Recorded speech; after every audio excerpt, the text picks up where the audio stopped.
They laughed at his seeds, calling them rotten. But when winter's fury pressed down on the tribe, it was the young man's faith in the sacred earth that turned mockery into awe. His crops grew where none dared to plant, and the land spoke a lesson that would echo for generations. Before we begin, share where you're watching from.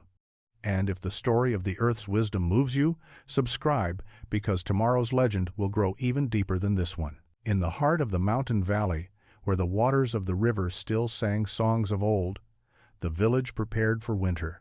Snow had already begun to kiss the peaks, turning them into silent sentinels of white, and the cold wind from the north whispered promises of a harsh season to come. Yet the people worked steadily, each movement echoing the teachings of their ancestors, knowing that the earth would offer them what they needed as it always had. Among the villagers was Ankan, a young man whose spirit was as wild as the rivers and as steady as the oak trees. His long hair, bound with 2 braids, swayed with the breeze as he worked the soil. The elders, wise from years of watching the cycles of seasons, spoke with a quiet worry in their voices. The early frost had come too soon, and they feared that it would linger. "You must hurry," they warned. "The time to plant has passed. The earth sleeps beneath the frost." But Ankan did not hurry. He moved with purpose, his hands digging into the earth, planting his seeds with reverence, where others had already begun their preparations for the harsh winter ahead. "These seeds are not rotten," he said softly to himself as he pressed each seed into the frozen ground. "The land will speak to them, in time." The others watched him, their voices rising in laughter. "Foolishness," they murmured. "You waste your time. The frost already holds the earth. Nothing will grow now." They mocked him, seeing him as a young man too eager to prove himself, too stubborn to listen to the wisdom of the elders. Yet Ankan remained calm, his faith unshaken. "These seeds will grow," he said quietly, his voice steady and sure. "They will hear the whispers of the earth, and they will rise when the time is right. The land does not forget." As the mocking laughter faded into the cold wind, Ankan continued his work, his movements deliberate, his heart connected to the soil beneath his feet. To others his actions seemed pointless, even reckless. But to Ankan there was no other path but this. He had heard the teachings from his ancestors, passed down through the ages, about the sacred bond between the land and the people. There was wisdom in the patience of nature, in waiting for the right moment, in trusting the earth to provide. Despite the growing chill in the air, Ankan remained unhurried. The other villagers worked faster, preparing for what they assumed would be a long and unforgiving winter. They gathered firewood, sealed their homes, and stored their food, ensuring they would survive the months ahead. But Ankan's attention remained on the seeds, now nestled within the earth, awaiting the message only the land could send. The elders who had once spoken with such certainty now began to voice concern. "This winter will be long," they whispered, watching the young man with growing unease. "How can he think the earth will listen?" But Ankan only smiled. "The land listens to those who honor it. It will hear me." And as the first blanket of snow began to cover the valley, Ankan stood alone in the fields, his eyes gazing across the white expanse. The earth had gone quiet, but he knew, deep within his bones, that it was only waiting. As the first snows began to fall, the village braced for what the elders called a long winter. The cold came early, far earlier than the people had expected, and with it an unfamiliar tension gripped the air. The people worked tirelessly to prepare their homes, stacking firewood high, sealing cracks in their shelters, and storing every scrap of food they could gather. There was little time for rest, and the fear of what was to come crept into the hearts of even the most seasoned hunters. Ankan, however, did not rush. He continued his work in the fields, standing firm against the biting winds and heavy snowfall. His breath, visible in the cold air, formed fleeting clouds as he moved across the land, his hands gentle as he continued to care for the seeds he had planted. To others, it seemed foolish. The snow had buried the earth. The frost held the soil in its unyielding grip.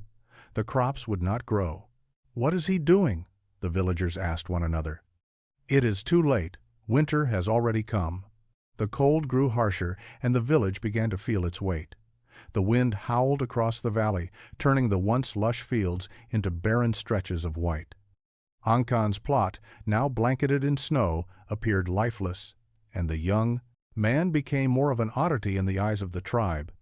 Yet Ankan remained unwavering. He continued to visit his plot, undeterred by the mocking whispers of his neighbors. His heart told him that the earth would not forget. One evening a storm came, a wild, unrelenting fury of snow and wind.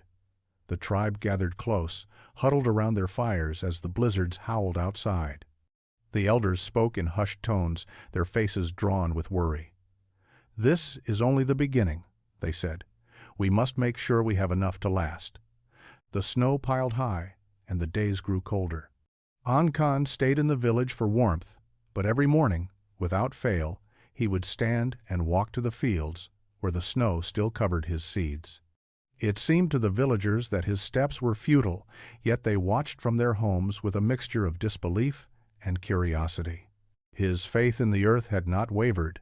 He was not planting for the season, he was planting for something greater. He believed in the spirits of the land, those that whispered to him in dreams and in silence.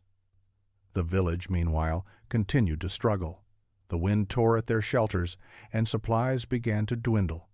The fires burned low, and even the strongest hunters began to grow weary. It seemed as though the earth was testing them all, but Ankan remained firm. Every day he stepped out into the snow, his hands touching the frozen earth, his thoughts focused on the land that would provide when the time was right.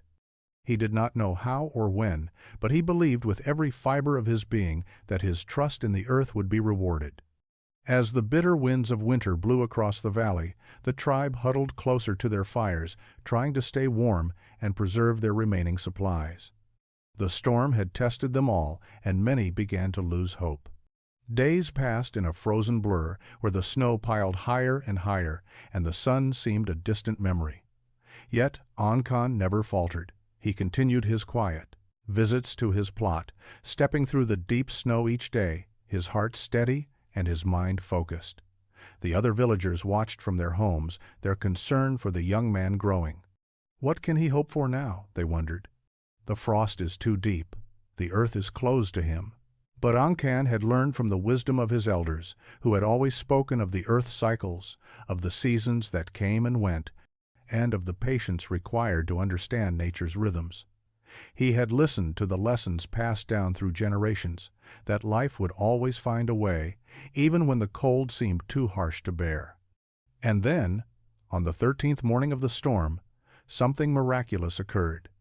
As Ankan stood before the snow-covered earth, his breath misting in the frigid air, he saw a change.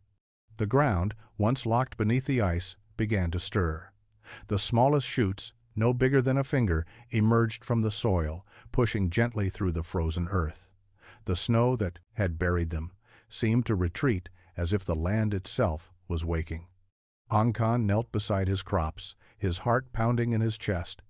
The green shoots were fragile, their leaves still delicate, but they were alive. They were proof that the earth had heard him, that his faith had not been in vain. For all the mocking and doubts of the villagers, the land had responded. Life, it seemed, was not bound by the frost. It could still grow, even in the harshest of conditions. He touched the shoots gently, his fingers caressing the small leaves as they trembled in the cold. They were proof of something much greater than survival. They were proof of a sacred connection between the people and the land, of an unbroken bond that could weather even the most brutal winters. As Ankan stood there, watching the tiny plants stretch toward the weak sunlight, a feeling of peace washed over him. It was as if the earth was speaking directly to him, telling him that it had not forgotten the people, that it had heard their calls and would always provide for those who honored it. He rose slowly, a quiet smile on his face. The seeds had sprouted against all odds. The land had given them a gift, one that would sustain the village. It was a gift that went beyond mere survival. It was a lesson in trust, in patience, and in understanding that nature's wisdom was not always visible on the surface. The message was clear: the earth would always provide, but only for those who had the patience to wait and the faith to believe. As the days passed, the valley began to warm, albeit slowly. The snow that had buried the land now began to recede, revealing patches of earth once hidden beneath the frozen blanket. The harsh winds calmed, and the sun began to cast its pale light across the valley once again. The tribe, weary from the long winter, took solace in the small changes. It was not spring yet, but it felt as though the earth was beginning to stretch, waking from its deep slumber. Ankan, too, felt the change. He continued to visit his plot daily, and now the once fragile shoots that had emerged in the storm's wake had grown stronger. Their leaves were brighter, their stems more sturdy. The crops were thriving, each one reaching higher toward the sky. Ankan's faith had been rewarded, and with it the tribe's hope for the future. The villagers, once skeptical of his methods, now gathered around Ankan's plot, watching in awe as the crops flourished. The seeds he had planted against all odds were no longer mere sprouts. They were symbols of survival, of strength, and of the sacred bond between the people and the land. Word spread quickly through the village, and soon others began to plant their own seeds, inspired by Ankan's belief that the land would provide. The elders, too, came to witness the growth. They stood at the edge of the plot, their weathered faces soft with reverence. "You have shown us something we did not know," the eldest among them said. "Your faith in the land has borne fruit. The earth is not only a place of survival, it is a place of life." Ankan nodded, his heart full. He had not planted simply for food.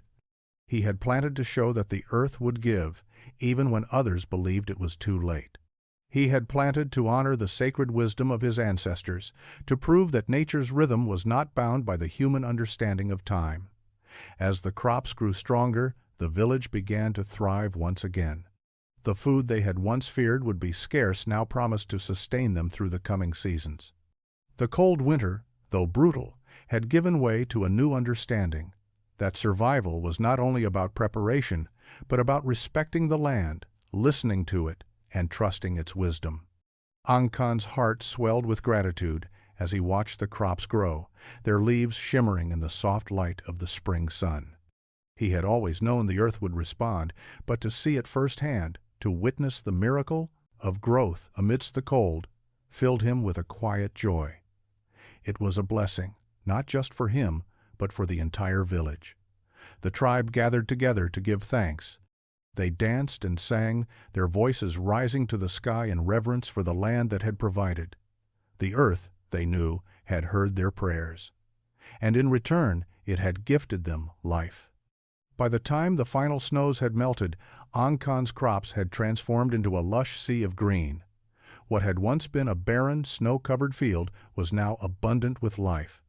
The village, which had weathered the harshest winter in memory, now stood in the warmth of a new season, where hope flowed as freely as the river in spring.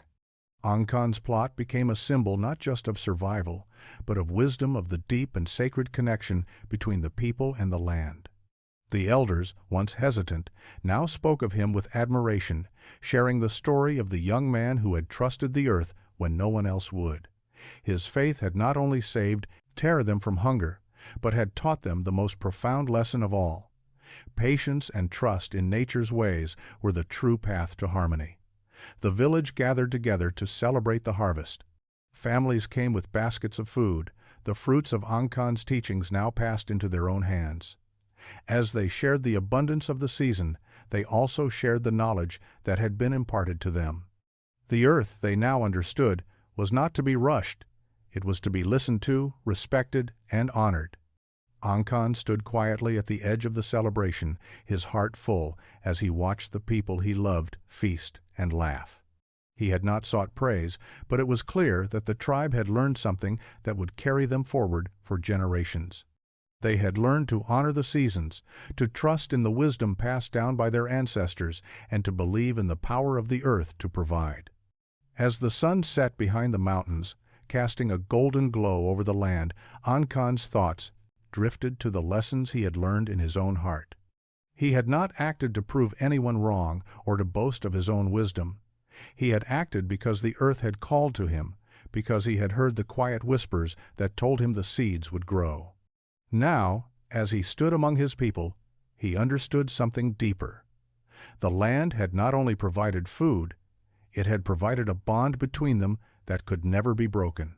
The tribe had always known how to survive, but now they knew how to thrive, in balance with the earth. They had learned that survival was not just about building strong shelters or gathering enough food, it was about understanding the sacred relationship between the people and the land. In the years to come, Angkan's story would be told again and again, passed down through the generations. And when the cold winds of winter began to blow once more, the people would remember the lesson of the seeds that had grown when nothing else would. They would remember the young man who had trusted the earth, and in doing so had helped them all to survive.